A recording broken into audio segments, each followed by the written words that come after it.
ఈ ఉదయకాల సమయమందు మనమందరము దేవుని మందిర ఆవరణములో చేరి ఆయన నామమును మహిమపరచడానికై ప్రభువు చూపినటువంటి కృప కొరకు ప్రభువుని స్తుతిస్తూ కూడి చేరి వచ్చిన మీ అందరికీ ప్రభు నామమున నాకు వందనాలు తెలియచేస్తున్నాను. Praise the lord, hallelujah.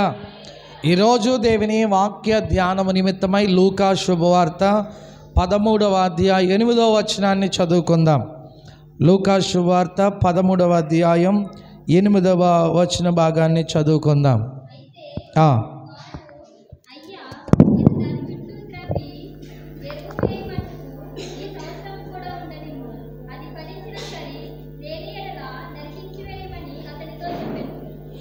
Praise the lord.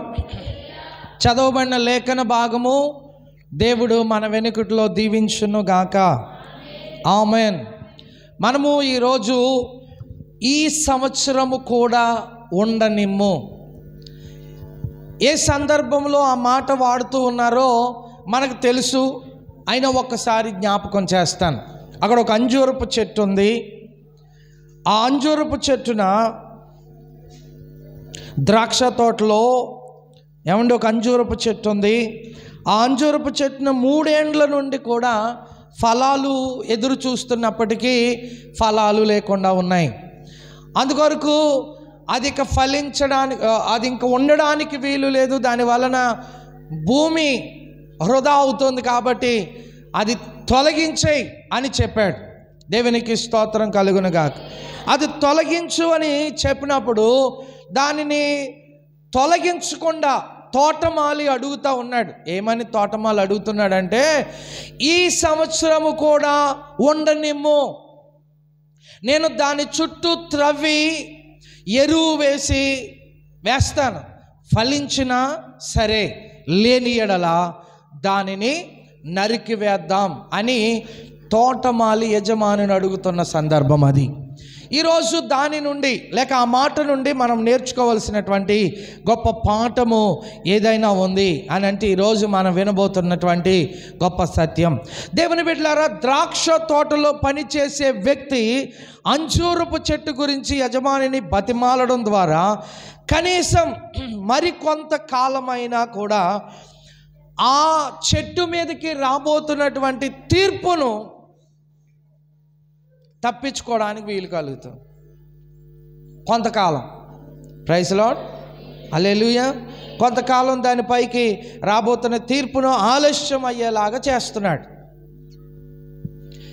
ఎలాగూ అంటే ఈ సంవత్సరము కూడా ఉండనిమ్ము అని తోటమాలి యజమానుని అడగడం ద్వారా ఆ చెట్టు మీదకి రాబోతున్నటువంటి ఆ తీర్పును ఆలస్యం చేస్తున్నాడు. ఈరోజు మనము కొన్ని నిమిషాలు ఈ మాటను నేర్చుకోబోతున్నాం. దేవుని బిడ్డలారా, ఈ 2024వ సంవత్సరంలోనికి మనం ప్రవేశించాం. ఈ సంవత్సర కాలంలో ఆల్రెడీ ఈ రోజుకి 7 దినాలు గడిచిపోయాయి. దేవుని బిడ్డలారా, ఈ 2024 ఎందుకు మనకు అనుగ్రహించబడింది అంటే దేవునికి ఏదో ఒక ఉద్దేశము, ప్రణాళిక మన మీద ఉంది. మనము కరోనాలో 2019లోనే కరోనాకు తుడిచిపెట్టబడవలసిన వారం, కానీ తప్పింపబడ్డాం. 2020 తప్పింపబడ్డాం, 2021 తప్పింపబడ్డాం, 22 తప్పింపబడ్డాం, కొనసాగించబడింది. మన ఇయర్స్ పెంచబడ్డాయి. 2023 తప్పింపబడ్డాం, పెంచబడింది. 2024లోనికి వచ్చాం. దేవుడు ఈ సంవత్సరాన్ని మనకిచ్చాడు. కారణం, ఈ సంవత్సరము కూడా ఉండనిమ్ము. ఎందుకో మన దినాలు పొడిగింపబడుతున్నాయి, ఎందుకో మన సంవత్సరాలు పొడిగింపబడుతున్నాయి. గల కారణం, గల ఉద్దేశం, దేవుడు మనకు ఒక అవకాశాన్ని ఇస్తున్నాడు. ఏంటి అవకాశం అని అంటే, గతించిన సంవత్సరాల్లో మనం ప్రార్థన చేయలేకపోతే ఈ సంవత్సరం ప్రార్థన చేయాలి. గతించిన సంవత్సరాల్లో పాపపు బ్రతుకుతూ ఉంటే ఇదిగో ఈ సంవత్సరం మనం పరిశుద్ధమైన బ్రతకడానికి మనకు దేవుడు అవకాశాన్ని ఇచ్చాడు. గతించిన సంవత్సరాల్లో వ్యభిచారాత్మ మన మీద పనిచేస్తే దాని నుండి తొలగింపబడడానికి అవకాశం ఇచ్చాడు. గతించిన సంవత్సరాల్లో బూతులు, పనికిమాలిన మాటలు మనం మాట్లాడుతూ ఉంటే ఇదిగో ఈ సంవత్సరం మారడానికి అవకాశం ఇచ్చాడు. గతించిన సంవత్సరాల్లో మోసకరమైనటువంటి పరిస్థితులు చూచుకుంటూ లేక చేస్తూ వెళ్తూ వస్తూ ఉంటే దాని నుండి విడిపింపబడడానికి సంవత్సరం మనకు అవకాశం ఇచ్చాడు. అందుకొరకే ఈ 2024 మనకు ఇవ్వబడింది. హల్లెలూయా, హల్లెలూయా. మనం అనుకుంటూ ఉంటాము సంవత్సరాల తర్వాత సంవత్సరాలు వచ్చేస్తున్నాయి, దేవుడు అంతం రావట్లేదు, దేవుడు రావట్లేదు, పాస్టర్ గారు అలాగే చెప్తారు, అది మామూలే, ఇది మామూలే, మన బ్రతుకు మనదని అనుకుంటుంటే తప్పు. ఈ ఉదయకాల సమయంలో ప్రభు చెప్తున్న మాట 2024 మనకు అవకాశముగా ఇవ్వబడింది. Praise the lord. గతించిన సంవత్సరాలు ఒక అరగంట ప్రార్థన చేశారేమో, ఈ సంవత్సరం మీరు గంట ప్రార్థన చేయాలి. గడిచిన సంవత్సరాల్లో అనేక మందికి, ఒక 10 మందికో 20 మందికో లేక 100 మందికో సువార్త చెప్పారేమో, మరికొంతమందికి సువార్త చెప్పాలి. క్రీస్తుని గురించిన ప్రకటన చేయాలి. యేసయ్య నా జీవితంలో చేసిన అద్భుతాలు ప్రకటన చేయాలి, జనములలో ప్రకటన చేయాలి. అందుకొరకు దేవుడు ఈ సంవత్సరం ఇచ్చాడు. ఆమేన్, హల్లెలూయా. ఊరకనే సంవత్సరాలు పెంచుకుంటూ వెళ్తలేదు ఆయన. ఎంతోమంది తుడిచిపెట్టుకుని వెళ్ళిపోయారు 2019లో, 20లో, 21లో భయంకరమైనటువంటి కరోనాకు. ఇప్పుడు ప్రస్తుతం కూడా చాలామంది వెళ్ళిపోతున్నారు. కానీ ఎందుకో దేవుని ప్రేమ, దేవుని కృప నీ మీద నా మీద ఉండి ఈ 2024 మనకి ఒక దయా కిరీటముగా దేవుడు ఇచ్చాడు. కాబట్టి ఈ సంవత్సరాన్ని మనం ఎలా వినియోగించుకోవాలో తెలుసా? పరిశుద్ధమైనదిగా, శ్రేష్టమైనదిగా, దేవుడు మనకిచ్చిన అవకాశముగా భావించి, దేవుడు మనకిచ్చిన గొప్ప ధన్యతగా భావించి ఈ సంవత్సరము కూడా ఉండనిమ్ము అన్నట్టుగా దేవుడు మనల్ని వండిచ్చాడు. కొన్ని విషయాలు మీతో పంచుకుంటాను. ఆదికాండం 18వ అధ్యాయం 22, 23 వచనాలు మనం ఒకసారి చదువుదాం. ఆదికాండం 18వ అధ్యాయం 22, 23 వచనాలు మనం చదువుకుందాం. ఆ మనుషులు అక్కడ నుండి తిరిగి సొదొమ వైపుగా వెళ్ళిరి. అబ్రహాము ఇంకా యెహోవా సన్నిధిని నిలిచెను. అప్పుడు దేవునికి స్తోత్రం కలుగునుగాక. దేవుని బిడ్డలారా, 22వ వచనంలో మనం చూస్తున్నప్పుడు సొదొమ గొమొర్రా పట్టణం కనబడుతుంది. సొదొమ గొమొర్రా పట్టణం ఎటువంటిదో తెలుసా? భయంకరమైన వ్యభిచారంతో నిండిన పట్టణం. చిన్న వయసు, పెద్ద వయసు, ఆడవాళ్ళు, మగవాళ్ళు వ్యభిచరిస్తున్న భయంకరమైన వ్యభిచార పట్టణం అదే. ఆ పట్టణం మీదకి దేవుని తీర్పు ప్రకటించబడింది. దేవుని బిడ్డలారా, అక్కడ రాయబడినటువంటి మాట ఏంటో తెలుసా? సొదొమ గొమొర్రాలను గురించిన మొర్ర గొప్పది గనుక వాటి పాపం బహు భారమైంది గనుక నేను దిగిపోయి వారి యొద్దకు వెళ్ళి ఆ మొర్ర చొప్పునే వారిని సంపూర్ణంగా చేసిరో లేదో చూస్తాను, చేయని ఎడల నేను తెలుసుకుంటాను అని అక్కడికి వచ్చి ఆ మనుషులు అక్కడి నుండి తిరిగి సొదొమ వైపుకు వెళుతుంటే అబ్రహాము ఇంకా అక్కడనే దేవుని సన్నిధిలోనే నిలిచి ఉన్నాడు. జాగ్రత్తగా వినండి, దేవుని మందిరములో మనం నిలిచి ఉండాలి. అందుకొరకు దేవుడు ఈ సంవత్సరం ఇచ్చాడు. గతించిన సంవత్సరం మీరు కనీసం దేవుని మందిరంలోకి వచ్చి ఒక అరగంట సేపు అయినా ప్రార్థన చేయలేదేమో. 2023 కాదు, గతించిన సంవత్సరాలన్నిటా కూడా, బాప్తిసం పొందిన నాటి నుండి కూడా ఈనాటి వరకు కూడా దేవుని మందిరానికి వచ్చి మీ కుటుంబము కొరకు, సంఘము కొరకు క్షేమము ఉండునట్లుగా మీరు ప్రార్థన చేయలేకపోయారేమో. ఇదిగో అబ్రహామట ఇంకను దేవుని సన్నిధానములో నిలిచి ఉన్నాడు. ఎందుకో తెలుసా? ప్రార్థన చేయటానికి. ఏ ప్రార్థన తెలుసా? అది సొదొమ గొమొర్రా పట్టణం గురించిన ప్రార్థన. సొదొమ గొమొర్రా పట్టణం గురించిన ఆవేదన, తపన, బాధ, చింత ఆయనకుంది. పాపం చేసిన వారికి లేదు. పాపం చేసిన వారు పాపం చేస్తున్నారు. వ్యభిచరిస్తున్న వారు వ్యభిచరిస్తూ ఉన్నారు. పట్టణమే ఒక నాశనం అయిపోయిన పట్టణంగా మారిపోయింది. దాని మీద ఉగ్రతను ప్రకటించాడు దేవుడు. అయితే దేవుని బిడ్డలారా గమనించాలి, అక్కడ ప్రార్థన ఎలా ఉందో తెలుసా? అబ్రహాం ప్రార్థన ఎలా ఉందో తెలుసా అండి? 50 మంది నీతిమంతులు ఉంటే నీవు ఆ పట్టణాన్ని కాపాడుతావా? 50 మంది నీతిమంతులు ఉంటే ఆ పట్టణాన్ని నువ్వు కాపాడుతావా అని ప్రార్థన చేస్తున్నాడు. 50 మంది నీతిమంతులు అక్కడ కనిపించట్లేదు. 45 మంది నీతిమంతులు ఉంటే నువ్వు ఆ పట్టణాన్ని ఏం చేయకుండా కాపాడుతావా అని అడుగుతున్నారు అబ్రహాం గారు. కానీ 45 మంది నీతిమంతులు కూడా అక్కడ కనిపించట్లేదు. ఒకవేళ 40 మందే నీతిమంతులు అక్కడ సొదొమలో కనబడితే దానిని బట్టి నువ్వు ఆ పట్టణాన్ని కాపాడుతావా అని ప్రార్థన చేస్తున్నాడు. కానీ 40 మంది కూడా అక్కడ కనిపించట్లేదు. ఆ తదుపరి మరొకసారి మాట్లాడుతూ ఉన్నాడు ప్రభుతో, ఒకవేళ అక్కడ 30 మందే కనపడితే దానిని బట్టి అక్కడ బ్రతుకుతారా, నాశనం చేయకుండా ఉంటావా అని అంటే అక్కడ 30 మంది నీతిమంతులు కనిపించట్లేదు. ఒకవేళ ఇంకా నువ్వు కోప్పడకుండా ఉంటే ఒక్కొక్కసారి 20 మందే నీతిమంతులు ఉంటే గనక ఒకవేళ పట్టణాన్ని నువ్వు కాపాడుతావా అని ప్రభువును అడుగుతా ఉన్నాడు అబ్రహాం. కానీ 20 మంది నీతిమంతులు కూడా ఆ సొదొమలో కనబడట్లేదు. ఇక నువ్వు కోపపడకుండా ఉంటే ఆ 10 మందిని బట్టి, ఒకవేళ 10 మంది ఉంటే ఆ 10 మందిని బట్టి నువ్వు నాశనం చేయకుండా ఉంటావా? ఇంకొకసారి నేను మాట్లాడతాను, 10 మంది ఉంటే నువ్వు కాపాడుతావా అని అడిగాడు. 10 మంది కూడా అక్కడ కనిపించలేదు. 10 మంది కూడా నీతిమంతులు అక్కడ కనబడలేదు. దేవుని దగ్గర ప్రార్థన చేశాడు అబ్రహాం. దేవుని దగ్గర రికమెండేషన్ చేశాడు అబ్రహాం. దేవుని దగ్గరికి వెళ్ళి అడిగాడు ప్రజల కొరకు, ఇదిగో ప్రభువా, నీతిమంతులు 10 మంది ఉన్నా కూడా నువ్వు సొదొమను కాపాడు అని. కానీ అక్కడ 10 మంది కూడా కనిపించలేదు. దేవుని బిడ్డలారా, అక్కడ తోటమాలి ఎలాగైతే ఈ సంవత్సరము కూడా ఉండనిమ్ము అని అడిగాడో అబ్రహాము కూడా అడుగుతున్నాడు, 10 మంది నీతిమంతులు ఉంటే దాన్ని కాపాడగలవా? దేవుని సేవకుని పని ఏంటో తెలుసా అండి? నాశనం అయిపోవాలి, కృంగిపోవాలి, వాళ్ళు చనిపోవాలి, లేకపోతే ఇంకొకటి వాళ్ళు పతనం అయిపోవాలని ఏ దైవజనుడు కోరుకోడు. దేవుడు దైవజనునికి అప్పగించిన బాధ్యత ఏంటో తెలుసా?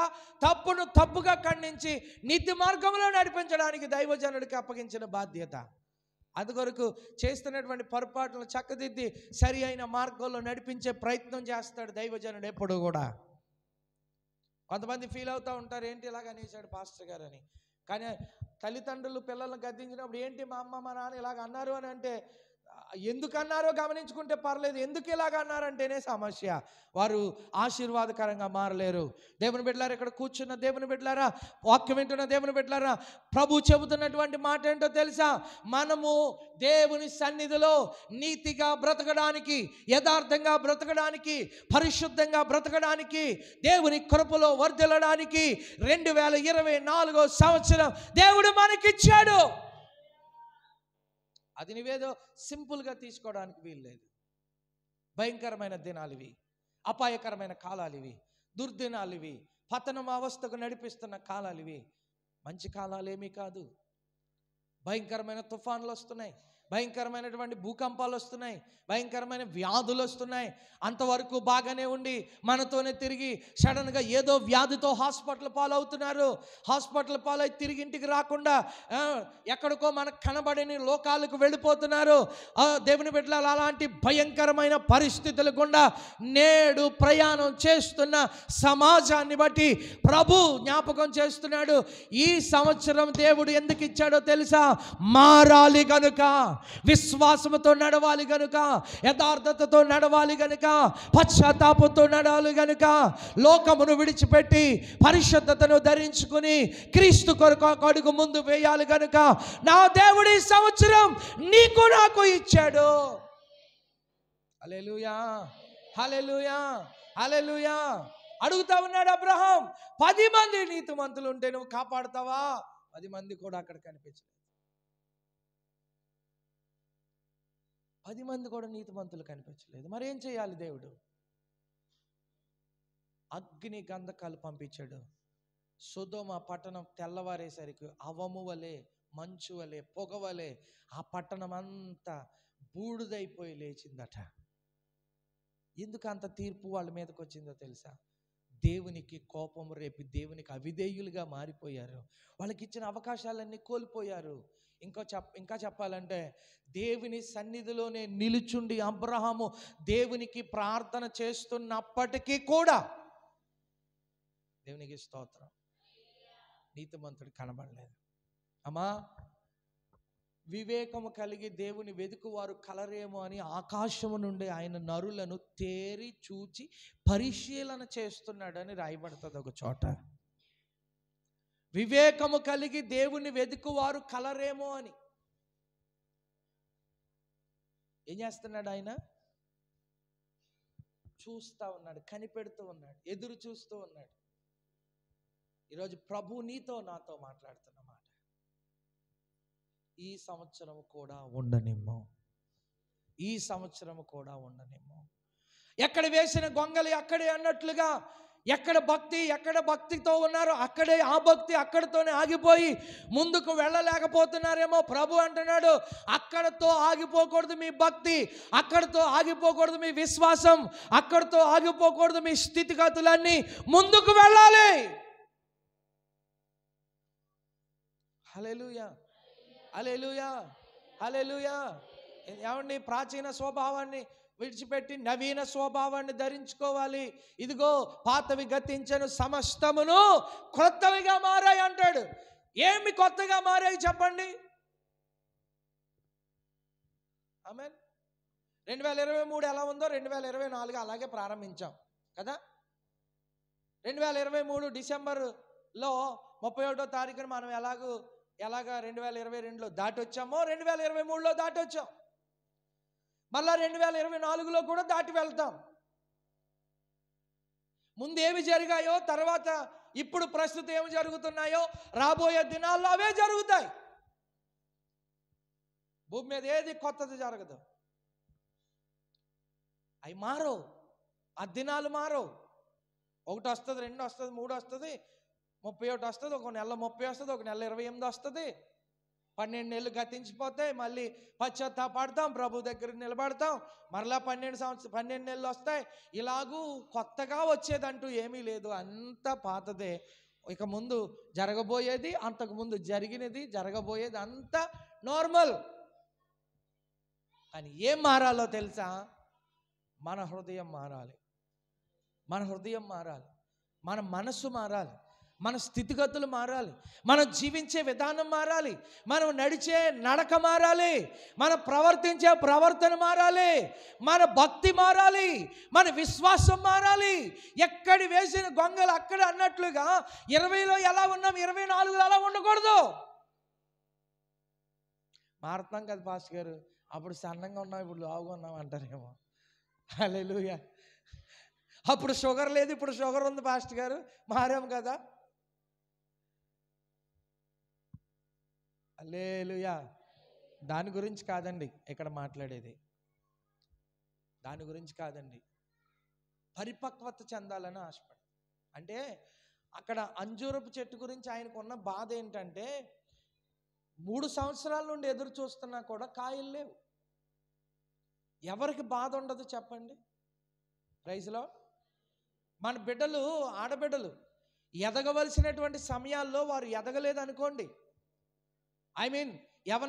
యవన దశలోని కాళ్ళు అడుగు పెట్టలేదు అనుకోండి, తల్లిదండ్రులకి బాధ అంటారా కాదంటారా చెప్పండి? తల్లిదండ్రులకు బాధే. కారణం ఏంటి? వారి సమయం, వారి వయసుకు రాగానే వారు విస్తరించలేదు కాబట్టి, వాళ్ళు విస్తరించలేదు కాబట్టి వారికి బాధే. అలాగే దేవుని బిడ్డలారా, మనం లేక రైతు పండించేటువంటి ఆ పంట చేతికి 7 నెలల తర్వాత అతనికి రాకపోతే అతనికి బాధే. రాత్రనక పగలనక కష్టపడి ప్రైజ్ ది లార్డ్ పండించిన పంట చేతికి రాకపోతే బాధే. పుట్టి పెరిగి పెద్దవాడై మన మాట వినకుండా తన ఇష్టానుసారమైనటువంటి జీవితాన్ని జీవిస్తూ ఉన్న కుమార్తె అయినా కుమారుని బట్టి అయినా తల్లిదండ్రులకు ఆవేదనే కాదంటారా? ప్రైజ్ లార్డ్, హల్లెలూయా, హల్లెలూయా. మన బిడ్డలు పుట్టి పెరిగినప్పుడు మనకు అనుకూలంగా మన మాట వినకుండా వాళ్ళ ఇష్టానుసారమైన జీవితాన్ని జీవిస్తుంటే తల్లిదండ్రులకు బాధే. నేనేం చెప్తున్నానో మీకు అందరికి అర్థమవుతుంది అనుకుంటున్నాను. స్తోత్రం కలుగును గాక, హల్లెలూయా. మరి నిన్ను నన్ను కనిన తండ్రి, నా తల్లి గర్భంలో నేను రూపింపబడక మునుపు నేను ఎలాగుంటా, నా జీవితం ఎలా ఉంటుందో ఆయన రాసి పెట్టాడు. ఆయనకి తెలుసు. నా తల్లిదండ్రులకు తెలియదు నా రూపం ఏంటో, నా జీవితం ఏంటో. నాకంటే ముందు పుట్టిన అక్కకు తెలియదు నా జీవితం ఏంటో, నా రూపం ఏంటో, నా విధానం ఏంటో. నన్ను కనిన నా తండ్రి తల్లికి తెలీదు నా రూపం ఏంటో, నా జీవితం ఏంటో. వాక్యం చెప్తుంది, తల్లి గర్భంలో పిండముగా లేకపోతే ఇంకా రూపు దిద్దక మునిపే, హల్లెలూయా, ఆయన ఎరిగి ఉన్న దేవుడు అని చెబుతా ఉంది.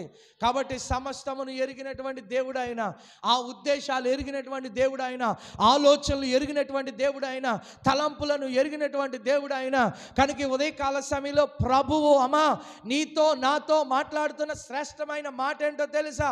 ఈ సంవత్సరం కూడా ఉండనిమ్ము అని తోటమాలి యజమానిని అడిగినట్టుగా ఈ కనీసం ఒక్క నీతిమంతుడు లేక 10 మంది నీతిమంతులు ఉంటే ఆ పట్టణాన్ని కాపాడుతావా అని అడిగిన అబ్రహాము వలె నిరంతరము నీ కొరకు నీ కుటుంబం కొరకు ప్రార్థించుచున్న దైవజనుని యొక్క బాధ్యత ఏంటో తెలుసా? ఈ సంవత్సరము కూడా ఈ కుటుంబం లేక ఈ సంఘం లేక ఈ బిడ్డలను నువ్వు కాపాడు. మారుతారేమో, చుట్టూ త్రవ్వుతాను, ఎరువు వేస్తాను, వారు ఫలించినా సరే లేకపోతే వారి పరిస్థితి నీకు అప్పగిస్తున్నాను అన్నట్టుగా తోట యజమాని లేక తోటమాలి మాట్లాడుతున్న పరిస్థితిని ఈరోజు మేము ముందు ఉంచుతున్నాను. ప్రైజ్ లార్డ్, హల్లెలూయా, హల్లెలూయా. దేవుని బిడ్డలారా, ఇంకొక వాక్య భాగాన్ని కూడా చూద్దాము. 32వ అధ్యాయం నిర్గమకాండం 7వ వచనం.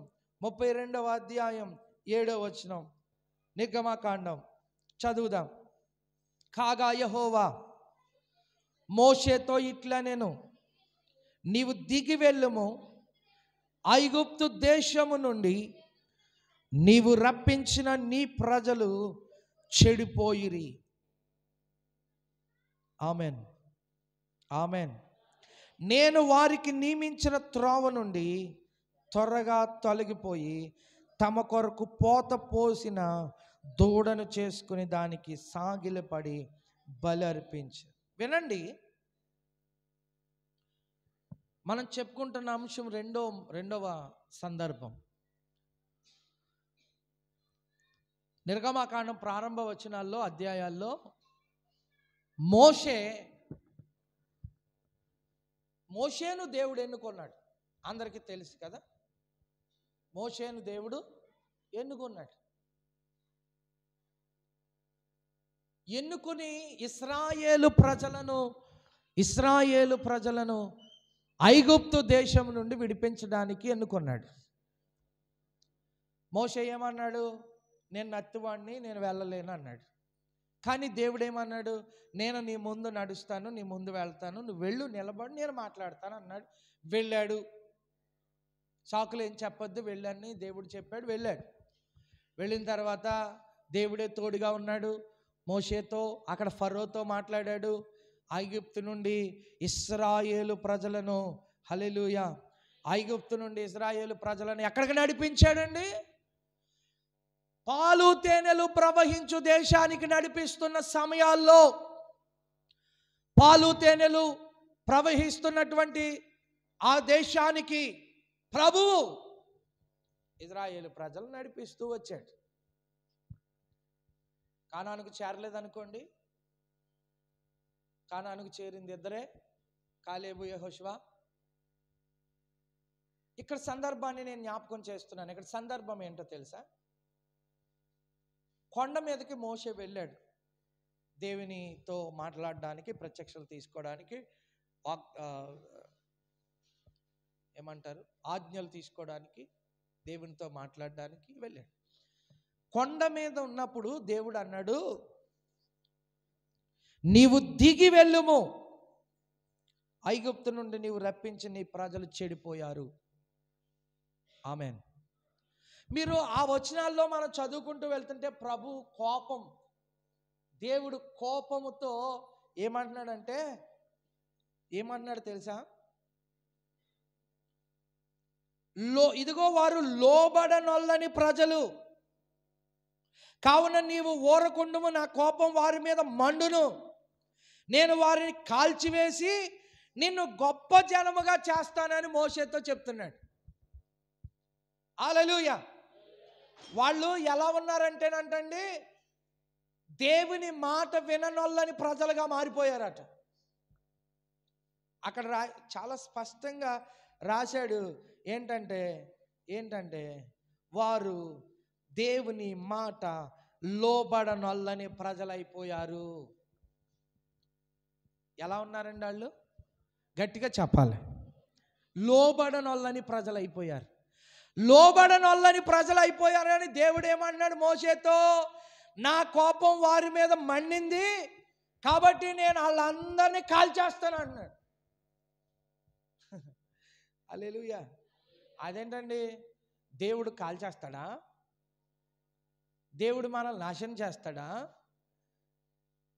దేవుడు ఎలాంటి వాడు? అతని గుణం ఏంటి? ఆయన యొక్క లక్షణాలు ఏంటి? ఆయన ప్రేమామయుడు, ఆయన దయామయుడు, ఆయన కరుణామయుడు, ఆయన మన మీద ఆయన కటాక్షాన్ని చూపించే దేవుడు.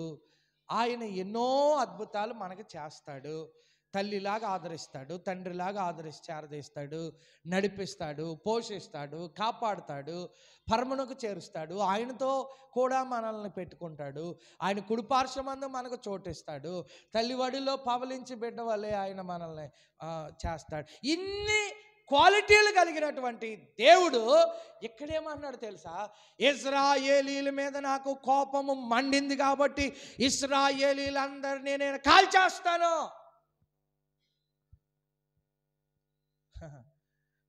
ఇప్పుడు ప్రస్తుతం ఉన్న సమయాల్లో ప్రభు మన కృపామయుడిగానే ఉన్నాడు. కృపామయుడు అంటే మనల్ని ఏమీ చేయడు. ఎంత ఘోర పాపం చేసినా ప్రేమతో చేర్చుకుని మనకి క్షమాపణ దయచేస్తాడు. కానీ టైం ఇవ్వబడుతుంది కదా, 24 ఇవ్వబడింది కదా. ఒకవేళ ప్రభు మన దైవ చిత్తాన్ని బట్టి 2025 ఇచ్చాడు అనుకోండి, అది కూడా మనకి ఇవ్వబడిన టైమే, పీరియడ్. ఆ టైంలో, ఆ సమయంలో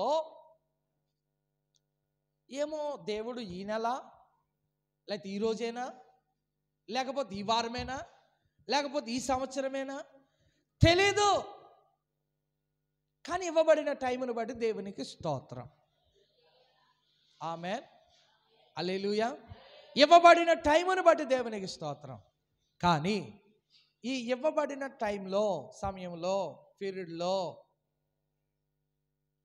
దేవునికి కోపము రేపక దైవ భక్తి గలవారిగా సిద్ధపడాలని. ఆమేన్. హల్లెలూయా. చాలామంది తెలియని వాళ్ళు అనుకుంటున్నారు, దేవుడు చంపేస్తానంటున్నాడు, దేవుడు కాల్చేస్తానంటున్నాడు, దేవుడు నాశనం చేసేస్తానంటున్నాడు, ఆయన దేవుడు ఏంటి అంటున్నారు. తెలిస్తే ఆ మాట ఎందుకు మాట్లాడతారు? తెలియక. దేవుడు కాల్చేసేవాడు కాదు, చంపేసేవాడు కాదు, నాశనం చేసేవాడు కాదు. అలా చెయ్యాలి అని ఆయన ఉద్దేశం ఉంటే అసలు మన పాపాలన్నీ ఆయన మీద భరించి సిలువలో వేలాడవలసిన పని లేదు కదా. ఎందుకు ఆయన సిలువలో వేలాడవలసిన పరిస్థితి వచ్చిందంటే, సర్వమానవాళ్ళు చేసినటువంటి పాపాలు, తప్పిదములు, ఏమండి, హేయ కార్యాలు, హేయ కృత్యాలు ఆయన భుజముల మీద వేసుకుని సమస్త పాపములను మోసుకొని పోవు దేవుని గొర్రె పిల్లగా ఆయన సిలువలో మన పాపాలు భరించాడు.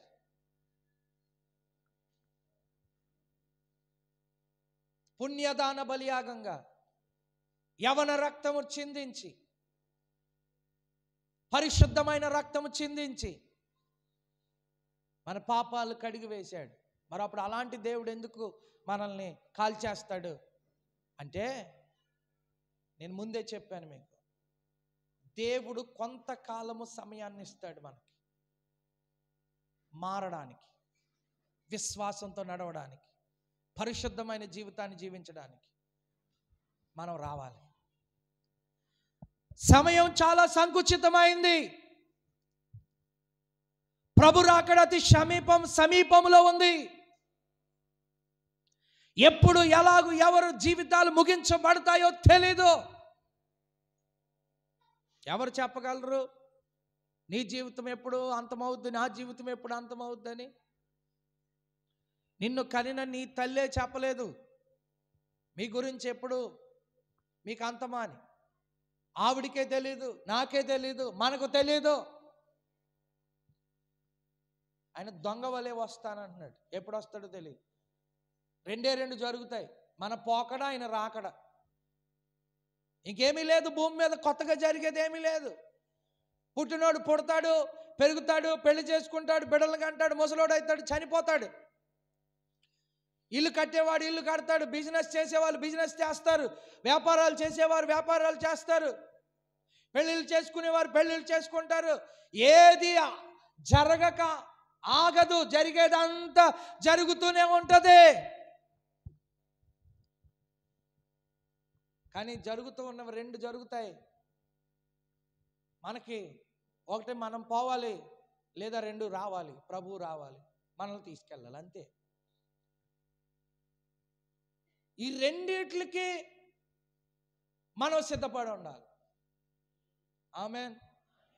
నేను అయ్యగారితో చాలా సందర్భాల్లో నేను మాట్లాడిన విషయాలు ఏంటంటే, అయ్యగారండి పరిస్థితులు చూసి భయం వేస్తుందండి అంటే, రెండు పర్యాయాలు నేను అనుకుంటాను ఆ ప్రస్తావన అయ్యగారి దగ్గర తెచ్చినప్పుడు. అయ్యగారు నాతో చెప్పిన మాట ఏంటంటే, భయం ఎందుకు పడాలి, అన్నిటికీ సిద్ధపడి ఉండాలి. ప్రభు పిలుచుకుంటే వెళ్ళిపోవాలి, లేదా ప్రభు పరిచర్య చేయాలి. భయం ఎందుకు పడాలి? 2 రోజుల క్రితమే అన్నాను అయ్యగారితో ఆ మాట కూడా మరలా. ఎందుకు అని అంటే, కొన్ని పరిస్థితులు చూసి భయపడతా ఉన్నాం. ఎందుకంటే మానవ నైజం, దైవజనుడైనా ఎవరైనా పరిస్థితులు చూసేసరికి ఆటోమేటిక్గా భయం వస్తుంది. ఆరోగ్యంగా ఉంటున్నారు, సడన్గా చనిపోతున్నారు. ఆరోగ్యంగా ఉంటున్నారు, సడన్గా హాస్పిటల్ పాలవుతున్నారు. ఆరోగ్యంగానే కనపడుతున్నారు, తీరా హాస్పిటల్కి వెళ్ళిన తర్వాత నీకు ఇదిగో ఇలాంటి వ్యాధి ఉందని కానీ టెస్టులు చేసి చెప్తున్నారు. ఈరోజు బాగున్నారు, రేపు బాగోలేదు. ఇలాంటి పరిస్థితులు చూసి ఎవరికి భయం ఉండదు? ఆమేన్, ఆమేన్, హల్లెలూయా.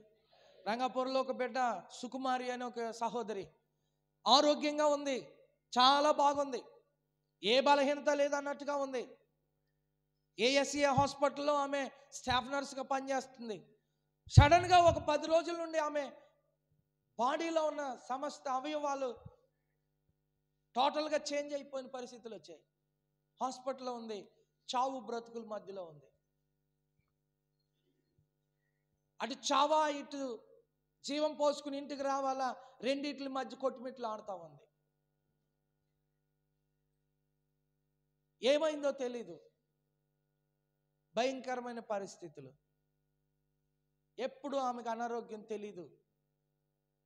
హ్యాపీగా డ్యూటీకి వెళ్తుంది, వస్తుంది, హ్యాపీగా చదువుతుంది. సడన్గా ఆమె జీవితం అంతా మారిపోయింది. ఇప్పుడు ఎలా ఉందో తెలుసా? స్కెల్టన్ ఎలా ఉంటుందో అలా ఉంది. అస్థి పంజరం తప్ప ఏమీ లేదు ఐసీయూలో బెడ్ మీద. ఏం చేస్తుందో తెలియట్లేదు. కొన్నిసార్లు ఏడ్చేస్తుంది, కొన్నిసార్లు వెళ్ళిన వాళ్ళని కొట్టేస్తుంది, చేతులు కాళ్ళు కొట్టేసుకుంటుంది. భయంకరమైన పరిస్థితి.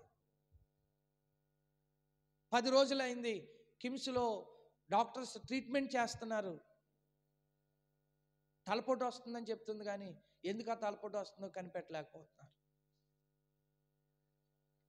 మెదడు వాపు అని చెప్పారు, దానికి సంబంధించి ట్రీట్మెంట్ నడుస్తుంది. కానీ ఆమెకు తలపోటు ఎందుకు తగ్గట్లేదు? 10 రోజుల నుండి ట్యాబ్లెట్లు, సెలైన్లు, ఇంజెక్షన్లు అన్నీ ఇస్తున్నారు. మరణముతో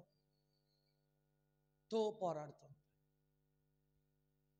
యవనస్తురాలు 20 సంవత్సరాలు ఉంటాయి, 20-21 సంవత్సరాలు, తండ్రి లేని బిడ్డ. ఎంత భయంకరమైనటువంటి పరిస్థితులు. ఈ పరిస్థితులన్నీ చూసి భయపడతాం, ఖచ్చితంగా భయపడతాం. ఆమేన్. హల్లెలూయా, హల్లెలూయా, హల్లెలూయా. వయసుతో సంబంధం లేకుండా హార్ట్ అటాక్లు వస్తున్నాయి. అంటే నేను మిమ్మల్ని భయపెట్టడానికి విషయాలని చెప్పట్లేదు సుమా, మీరు భయపడొద్దు కూడా. ఎందుకంటే భయపడకుడి భయపడకుడి అని 365 సార్లు బైబిల్లో మాట రాయబడి ఉంది. మిమ్మల్ని భయపెట్టడానికో భయపెట్టేసి మిమ్మల్ని ప్రభు దగ్గరికి నడిపించడానికో నా ప్రయత్నం కాదు. పరిస్థితులు అలాగున్నాయి. మన భక్తిని మనం కాపాడుకోవాలని చెప్తున్నాను. మన యథార్థతను మనం కాపాడుకోవాలని చెప్తున్నాను. మన పరిశుద్ధతను మనం కాపాడుకోవాలని చెప్తున్నాను. మన విశ్వాస జీవితాన్ని మనం కాపాడుకోవాలని చెప్తున్నాను. మన కుటుంబము మనము దేవునికి దగ్గరగా ఉండాలని చెప్తున్నాను. నీతి కలిగి ఉండాలని చెప్తున్నాను. దేవునికి స్తోత్రం, హల్లెలూయా. దేవుని బిడ్డలారా, ఇక్కడ మోషేతో దేవుడు అంటున్నాడు, వాళ్ళు చేసిన చాలా పాపం చేశారు, నాకు దూరం అయిపోయారు, కాబట్టి నాకు కోపం వచ్చింది, నేను వాళ్ళని చంపేస్తాను, వాళ్ళని కాల్చేస్తాను అంటే మోషే మధ్యవర్తి కదా. మోషే ఏమంటున్నాడు తెలుసండి? మోషే తన దేవుడైన యెహోవాను బ్రతిమాలుకుని, యెహోవా నీవు మహాశక్తి వలన బాహుబలము వలన ఐగుప్తు దేశములో నుండి రప్పించిన నీ ప్రజల మీద నీ కోపం మండనేలా? నీ బాహుబలము చేత నీ ప్రజలను ఐగుప్తు దేశము నుండి బయటకు రప్పించావు, నీవే రప్పించావు, మళ్ళా నీవే వాళ్ళ మీద కోపంతో ఉండడం ఎందుకో? మధ్యవర్తిగా పాపం అడుగుతున్నాడు. తోటమాలి ఏమడిగాడు? ఈ సంవత్సరం కూడా ఉండనిమ్ము, చుట్టూ త్రవ్వుతాను, ఎరువు వేస్తాను, ఫలించినా సరే, లేకపోతే దాన్ని తీసేద్దాం, నరికేద్దాం. అబ్రహాం ఏమడిగాడు? 10 మంది నీతిమంతులు ఉన్నా కూడా ఆ పట్టణాన్ని అగ్ని గంధకాలతో కాల్చకుండా వదిలిపెడతావా, విడిచిపెడతావా అని అడిగాడు. కానీ 10 మంది నీతిమంతులు లేకపోవడం వలన ఆ ప్రాంతం అంతా నాశనం అయిపోయింది. కానీ ఇక్కడ ఇంకొక సందర్భం చూస్తే ఇక్కడ అడుగుతున్నాడు, అయ్యా నీ బాహుబలము చేత నీ ఇష్టం మేరకు ఐగుప్తు నుండి ప్రజలను నడిపించావు, నడిపించి నువ్వే మరలా ఇలాగా కాల్చేస్తానంటే, కోపపడతానంటే ఎట్లా? ఆయన కొండలలో వారిని చంపునట్లు, భూమి మీద నుండి వారిని నశింప చేయనట్లు, కీడు కొరకే వారిని ఐగుప్తీయులను తీసుకుని వచ్చాడా? ఐగుప్తు నుండి మమ్మల్ని ఎందుకు ఈ కీడులో పాడేయడానికే తీసుకొచ్చాడా అని ఐగుప్తీయులు చెప్పుకోనేలా? ఎందుకు అలా చెప్పుకోవాలి నీ గురించి? ఆమేన్, హల్లెలూయా. మీకు అర్థమవుతుంది అనుకుంటున్నాను నేను చెప్పేది. మోషేకు దేవునికి జరుగుతున్న సంభాషణ. ఆయనేమో నేను కాల్చేస్తాను ప్రజల్ని, నువ్వు వెళ్ళు, కిందకెళ్ళు, వాళ్ళు నాకు దూరం అయిపోయి వాళ్ళ ఇష్టానుసారమైన జీవితాన్ని జీవిస్తున్నారు, నువ్వు దిగెళ్ళు, నేను చంపేస్తానని చెప్పు, కాల్చేస్తానని చెప్పు అంటే మోషే ఏమన్నాడు? అదేంటయ్యా, నీవు ఎంతో నీ బాహుబలము చేత ఆ ప్రజలను ఐగుప్తు నుండి ఇక్కడికి తీసుకుని వచ్చి వాళ్ళు కీడులో పడడానికి, నాశనం అయిపోవడానికే వీళ్ళని తీసుకెళ్ళాడా అని ఐగుప్తీయులు నీ గురించి ఎందుకు మాట్లాడుకోవాలి?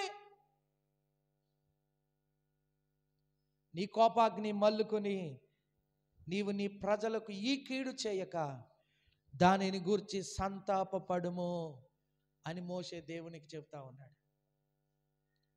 ఆమేన్, ఆమేన్. పూజారైనా లేకపోతే ముస్లిం వాళ్ళని ఏమంటారు నాకు తెలియదు, లోపలుండి ప్రార్థన చేసేవాళ్ళు, లేక క్రైస్తవ్యంలో పాస్టర్ గారైనా దేవునిని శాంతింపచేసి లేక దేవుని కోపాన్ని శాంతింపచేసి ప్రజలను కాపాడమని అర్థించేవాడే మధ్యవర్తి అయిన సేవకుడు, పూజారి, లేకపోతే మరొకరు. స్తోత్రం, హల్లెలూయా. మనం కాపాడబడుతున్నామనంటే ఇదిగో ఈ విజ్ఞాపన ధూపము ప్రభు సన్నిధికి వేస్తా ఉన్నారు. మనం ఊరకనే కాపాడబడట్లేదు. 130 కీర్తనలో ఉంటుంది కదా, దావీదు అనుకుంటా, యాత్ర కీర్తనలో అంటాడు, ప్రభువా నువ్వు ప్రజలను కనిపెట్టి చూసావనుకో, భూమి మీద ఎవడు నిలవగలడు? అంటే బహుశా చూసి చూడనట్టుగా వెళ్తున్నాడు కాబట్టే, సంవత్సరాలు పొడిగిస్తున్నాడు కాబట్టే బహుశా మనం ఉన్నాం అని అనుకుంటున్నాను నేను.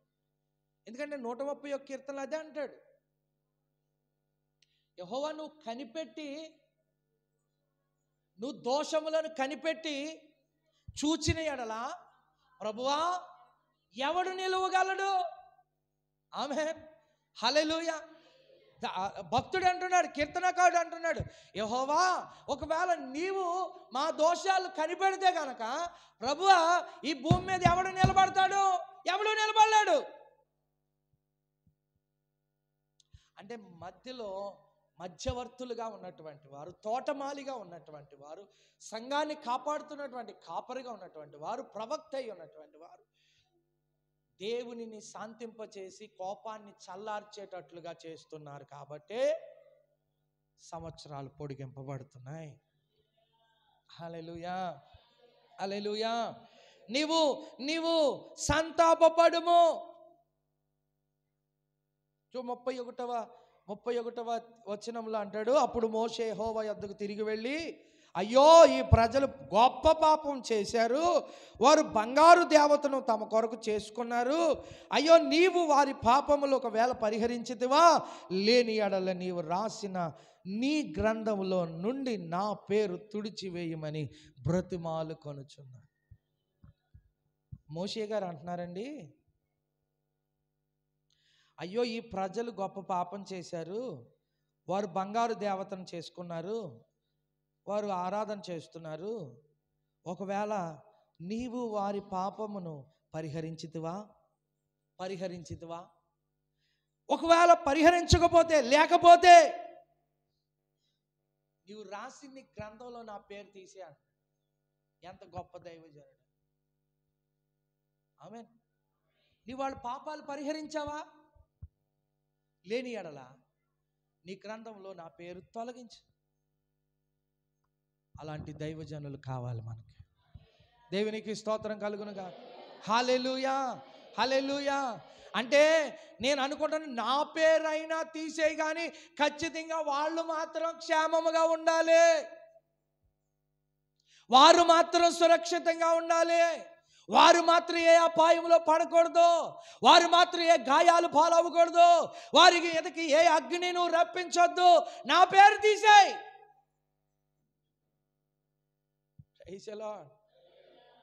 అమ్మా, ఈ సంవత్సరం కూడా దేవుడు నీకు నాకు ఇచ్చిన అవకాశం ఉంది.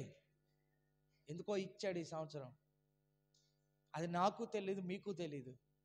కానీ ఇచ్చిన ఈ పీరియడ్, ఈ సంవత్సరం, ఈ కాలం, ఈ రోజులు దేవునికి దగ్గరగా రండి, దేవునికి దగ్గరగా రండి. ఎడతెగక యేసు ప్రభు కూడా మన కొరకట ప్రార్థన చేస్తూ ఉన్నాడట. ఒకవేళ యేసు ప్రభు మన కొరకు ప్రార్థన చేయకపోతే మనం ఏమయ్యే వారమో కూడా మనకు తెలీదు. చూద్దామా ఒకసారి యేసు ప్రభు చేస్తున్నటువంటి ప్రార్థన ఏమైంది? రోమాపత్రిక 8వ అధ్యాయం 34వ వచనం ఈ మాట చెప్పి మనం ప్రార్థన చేసుకుందాం. రోమాపత్రిక 8వ అధ్యాయం 34వ వచనాన్ని మనం చదువుకుందాం. 34వ వచనం చదువుకుందాం. ఇదిగో, శిక్ష విధించువాడు ఎవడు? చనిపోయిన క్రీస్తు యేసే. అంతేకాదు, మృతులలో నుండి లేచిన వాడును, దేవుని కుడి పార్శ్వమున ఉన్నవాడును, మన కొరకు విజ్ఞాపనము కూడా చేయువాడు ఆయనే మన కొరకు విజ్ఞాపన చేస్తున్నాడు. గనుకనే మనం ఇలా ఉన్నాం. Praise the lord. లేకపోతే నీ ప్రార్థన నా ప్రార్థన అనుకుంటున్నారు కాబోలు. నీ ప్రార్థన నా ప్రార్థన అయితే అవ్వచ్చు, కానీ ప్రాముఖ్యమైనటువంటి విజ్ఞాపన, ప్రాముఖ్యమైన ప్రార్థన మనం కాపాడబడడానికి, రోజులు పెరగడానికి, సంవత్సరాలు పెరగడానికి కారణమే ప్రభు అయిన యేసుక్రీస్తు. ఆయన నీ కొరకు నా కొరకు విజ్ఞాపన చేస్తున్నాడు. ఆయన తండ్రి కుడి పార్శ్వమందు. హల్లెలూయా, హల్లెలూయా, హల్లెలూయా. హెబ్రీ పత్రిక 7వ అధ్యాయం 25వ వచనంలో కూడా చక్కని మాట రాయబడుతుంది. హెబ్రీ పత్రిక 7వ అధ్యాయము 25వ వచనంలో, ఈయన తన ద్వారా దేవుని యొద్దకు వచ్చి వారి పక్షమున విజ్ఞాపనం చేయుటకు నిరంతరము జీవించుచున్నాడు గనుక వారిని సంపూర్ణముగా రక్షించుటకు శక్తివంతుడై ఉన్నాడు. రక్షించడానికి శక్తివంతుడై. కాబట్టి దేవుని జనాంగమా, దేవుని పిల్లలారా, దేవుని బిడ్డలారా, ఈ సంవత్సరం దేవుడు నీకు ఎందుకు ఇచ్చాడో మరలా నేను జ్ఞాపకం చేస్తున్నాను. పశ్చాత్తాపపడడానికి దేవుడు ఈ సంవత్సరం ఇచ్చాడు. కృపగల దేవుని హస్తాల క్రింద బ్రతకడానికి ఇచ్చాడు. ఆయన బలిష్టమైన రెక్కల చాటున బ్రతకడానికి ఇచ్చాడు. పాపము చేస్తే పరిశుద్ధులుగా మారడానికి ఇచ్చాడు. ఇదిగో దేవునికి దూరం అయితే ఆయనకు దగ్గరగా రావడానికి ఇచ్చాడు. ఇదిగో పాపములో పొర్లాడుతూ ఉంటే బయటికి రావడానికి ఇచ్చాడు. పరిశుద్ధమైన జీవితాన్ని ధరించుకోవడానికి ఇచ్చాడు. నీతిని ధరించుకోవడానికి ఇచ్చాడు. ప్రార్థన చేయటానికి ఇచ్చాడు. దేవుని మందిరంలోనైతే, ఇంట్లో అయితే, మీరు ఎక్కడైతే అక్కడ దేవుని సన్నిధిలో ప్రార్థన చేయలేని ప్రజలుగా ఉంటే ప్రార్థన చేసే ప్రజలుగా చేయటానికి ఇచ్చాడు. ఈ 2024 నీకు అప్పనంగా ఇవ్వలేదు నా దేవుడు. హల్లెలూయా. నా దేవుని కృప పొందడానికి దేవుడు మీకు ఇచ్చాడు. పొందుకోండి యేసయ్య నామములో. యేసయ్య నామములో దేవుని కృప పొందుకోండి. యథార్థతను కలిగి ఉండండి, భక్తిని కలిగి ఉండండి, విశ్వాసాన్ని కలిగి ఉండండి. లోకమును విడిచిపెట్టండి, చీకటిని విడిచిపెట్టండి, లోక ఆశలు విడిచిపెట్టండి. పరిశుద్ధత కై పరుగులెత్తండి, నీతి కై పరుగులెత్తండి. ఆయన కుడి పార్శ్వమందుండి మన కొరకు ప్రార్థన చేస్తున్నాడు. ఆ ప్రార్థనకు విలువ, ఆ ప్రార్థనకు ప్రతిఫలంగా మనం మారి నిత్య జీవమునకు వారసులుగా మనము తీర్చిదిద్దబడదుము గాక. ఆమేన్. ప్రార్థన చేద్దాం. అందరూ మోకరించండి. మోకరించి ప్రభు సన్నిధిలో మనం ప్రార్థన చేద్దాం. ప్రభువా, ఈరోజు నీ కృప ద్వారా మాతో మాట్లాడిన మాటల కొరకు వందనాలు. నువ్వు గొప్ప దేవుడవు. కృప